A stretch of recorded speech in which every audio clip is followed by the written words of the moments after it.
উফ, আবার একটা স্টেশন চলে এলো, দূর তেরি, যতবার স্টেশন আসছে ততবার ভয়ে আমার অবস্থা খারাপ হয়ে যাচ্ছে। এই ভিড় ভিড় করে কত লোক উঠছে, কে যে এই সিটটাতে বসবে এক্ষুনি এসে বলবে আমাকে উঠে পড়ো, কে জানে। এই বউটা এইদিকেই দেখছে, এইদিকে দেখছে, না না না না, চলে গেল চলে গেল।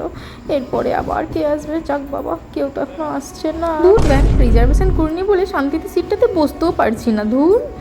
যাক বাবা, ট্রেনটা ছেড়ে দিয়েছে, একটু রিলিফ হলো, এখন আর কেউ ওঠার নেই। 62 62 62 আমার। এক্সকিউজ মি, সিটটা আমার। 62 নাম্বারটা আমার সিট, উঠে পড়ুন, এবার আমি বসবো। দূর বাবা, যাই ভেবেছিলাম তাই, এত সুন্দর জানলার ধারে সিটটা আরাম করে বসেছিলাম, উঠে যেতে হবে। আগে আরাম করে বসি নিজের সিটে, কখন থেকে খুঁজছি সিটটা, উফ, হাঁপিয়ে গেলাম। খুব ভিড় ছিল ট্রেনে, কিন্তু তাতে আমার কি, আমি তো রিজার্ভেশন করেছি, তাই আমার চিন্তার কোনো কারণ নেই। তবে আমি টাকা দিয়ে টিকিট কাটবো, অন্য কেউ আরাম করে বসে যাবে, সেটা তো চলবে না, তাই উঠিয়ে দিয়েছি। উঠে যখন যাচ্ছিল তখন মুখটা দেখার মতো ছিল। যাক গে, আমি শান্তিতে বসি এবার।